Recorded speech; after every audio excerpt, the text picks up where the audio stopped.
Perkenalkan, nama saya Arnite Lambanua, NPM 21053111018. Kali ini saya akan menjelaskan sebuah materi yang berjudul Tes Statistika dan Non-Parametrik. Baik, saya akan menjelaskan materi yang berjudul Uji Hipotesis Statistik dan Non-Parametrik. Yang dimaksud dengan metode statistika non-parametrik adalah metode statistik yang dapat digunakan dengan mengabaikan asumsi-asumsi atau pendapat-pendapat yang melandasi penggunaan statistik parametrik, terutama yang berkaitan dengan distribusi normal. Statistik non-parametrik pada umumnya digunakan pada jenis data nominal dan ordinal. Yang dimaksud dengan data nominal adalah data skala. Yang dimaksud dengan data nominal adalah data yang diperoleh dengan cara kategorisasi atau klarifikasi. Sedangkan data ordinal adalah data yang diperoleh dengan cara kategorisasi yang diperoleh, tetapi di antara data tersebut terdapat hubungan. Kemudian nomor 2, statistik non-parametrik ini dapat digunakan pada populasi yang bebas distribusi yang terbagi dua, yaitu distribusi normal atau tidak normal. Yang dimaksud di sini dengan distribusi normal adalah distribusi probabilitas yang paling banyak digunakan dalam berbagai analisis statistika. Kata lain dari distribusi normal ini disebut pula dengan distribusi Gauss. Distribusi tidak normal adalah distribusi normal yang memiliki rata-rata 0 dan sipangan baku 1. Kemudian yang ketiga, dapat digunakan pada jumlah sampel kecil. Yang keempat, umumnya dilakukan pada penelitian uji statistis non-parametrik. Dalam uji statistik non-parametrik dapat kita ketahui bahwa ada keunggulan dan kekurangan dari uji hipotesis tersebut. 1. Keunggulan statistik non-parametrik yaitu tidak membutuhkan asumsi normalitas. Yang dimaksud di sini adalah prasyarat atau yang disebut sebagai asumsi yang lebih utama yang biasanya untuk digunakan pada menguji hipotesis suatu data. Yang kedua, secara umum metode statistik non-parametrik lebih mudah dikerjakan dan lebih mudah dimengerti. Yang ketiga, statistik non-parametrik dapat digantikan dengan data numerik atau nominal dan jenjang ordinal. Mungkin di belakang tadi kita sedang membahas tentang apa yang dimaksud dengan data numerik, nominal, dan jenjang ordinal. Yang keempat, tidak membutuhkan urutan karena sering dijumpai hasil pengamatan yang dinyatakan dalam data kualitatif. Yang kelima, pengujian hipotesis pada statistik non-parametrik yang dilakukan secara langsung pada pengamatan yang nyata. Yang keenam, walaupun pada statistik non-parametrik tidak terikat pada distribusi normal populasi, tetapi dapat digunakan pada populasi berdistribusi normal. Kita melanjutkan pada kekurangan statistik non-parametrik. 1. Statistik non-parametrik terkadang mengabaikan beberapa informasi tertentu. Kekurangan yang kedua yaitu hasil pengujian hipotesis dengan statistik non-parametrik tidak setajam dengan statistik parametrik. Yang ketiga, hasil statistik non-parametrik tidak dapat diekstrapolasikan ke populasi studi seperti pada statistik parametrik. Hal ini karena statistik non-parametrik mendekati eksperimen dengan sampel kecil dan umumnya membandingkan dua kelompok tertentu.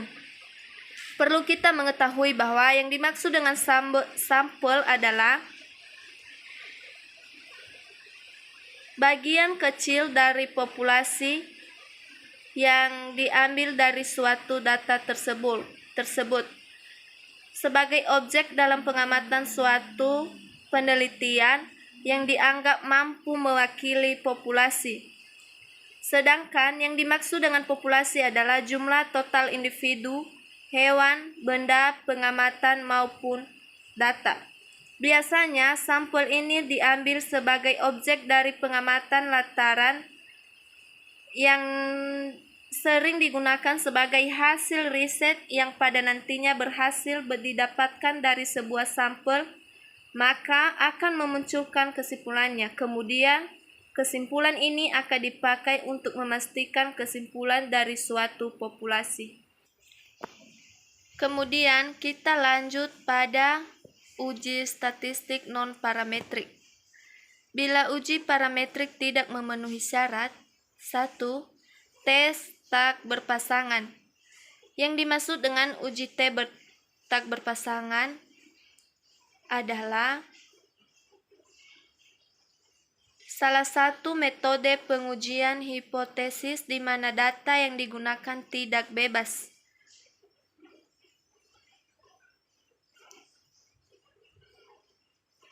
Yang kedua, teks berpasangan.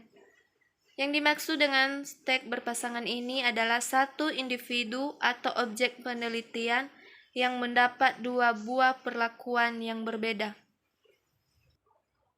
Lanjut, yang ketiga adalah korelasi Pearson. Yang dimaksud dengan korelasi Pearson adalah suatu bentuk rumus yang digunakan untuk mencari hubungan antara dua variabel, yaitu variabel bebas atau independen variabel dan variabel yang terikat atau independen variabel. Pada korelasi Pearson ini juga dapat menghasilkan angka positif dan angka negatif. Jika angka korelasi positif berarti hubungan bersifat searah. Searah dalam arti bebas besar, variabel yang tergantung semakin besar. Tetapi jika menghasilkan angka negatif berarti hubungan bersifat tidak searah yang tergantung semakin kecil. Angka korelasi biasanya berkisar dari 0 sampai 1. Yang keempat, tes proporsi. Dalam pengujian uji statistik non-parametrik dikenal dua proporsi yang digunakan ketika membandingkan apakah proporsi pada populasi pertama lebih kecil atau sama lebih besar dibandingkan dengan proporsi pada populasi kedua. Kita kasih contoh. Sebagai contoh, misalnya ada orang tua yang akan memasukkan anaknya ke SMA. Dia masih memikirkan apakah yang dimasukkan ke sekolah A atau B. Ia merasa yakin bahwa jika anaknya bersekolah misalnya di sekolah A, ia mengambil proporsi bahwa siswa yang lulus ke perguruan tinggi negeri dari sekolah A lebih tinggi daripada sekolah B. Maka dari situ kita mengetahui bahwa tes proporsi ini sering digunakan dalam mengambil sebuah kesimpulan. Kemudian uji statistik non-parametrik seperti kita dapat lihat dalam tabel berikut yang terdapat di sana level of measurement. Kemudian ada sampel 1, sampel 2, adakah sampel 2, dan kita dapat lihat pada tabel seperti yang tertera di atas. Selanjutnya, uji statistik non-parametrik. Yang pertama, uji Mann-Whitney. Yang dimaksud dengan uji Mann-Whitney ini adalah uji non-parametris yang digunakan untuk mengetahui perbedaan media dua kelompok bebas apabila skala data variabel terikatnya adalah ordinal atau interval. Kemudian, yang kedua, the Wilcoxon test. Yang ketiga, Kruskal-Wallis test. Yang dimaksud dengan Kruskal-Wallis test ini adalah salah satu uji statistik non-parametrik yang digunakan untuk menguji apakah ada perbedaan yang signifikan antara kelompok variabel independen dengan variabel dependennya. Uji Mann-Whitney. Yang pertama, alternatif lain uji T2 sampel bebas. Kedua, perhitungannya berdasarkan frekuensi sampel. Yang ketiga, H0 sama dengan 2 sampel bebas berasal dari populasi yang identik atau mempunyai min yang sama. Yang keempat, A1, artinya 2 sampel bebas yang berasal dari populasi yang berbeda. Kemudian dapat terlihat di sini berbagai rumus-rumus yang digunakan dalam uji Mann-Whitney, yaitu Z sama dengan U dikurang E kali U per akar dari VR kali U. Dan yang selanjutnya dapat terlihat rumus-rumus seperti yang tampil pada layar berikut. Kemudian kita dapat juga melihat contoh seperti yang tertera pada gambar di sini. Contohnya yaitu suatu perusahaan besar diduga menerapkan diskriminasi pengajian atau gender sebanyak 24 sampel dari antara karyawan dan gajinya ditujukan pada tabel berikut. Dapat kita lihat pada tabel berikut ada wanita, pria, wanita, dan pria.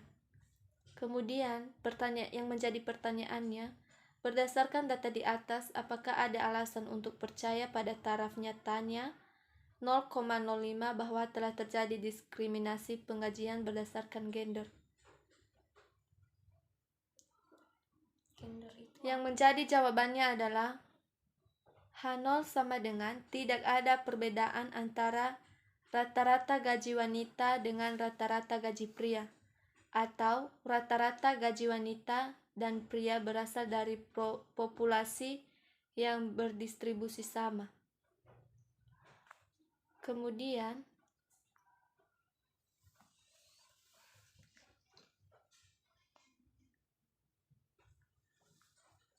yang kedua, H1, adanya perbedaan antara rata-rata gaji wanita dengan rata-rata gaji pria. Seperti terlihat pada soal tadi, bahwa yang pertanyaannya apakah ada alasan untuk percaya pada taraf 0,05 yang telah terjadi. Kita dapat melihat bahwa theta sama dengan 0,05.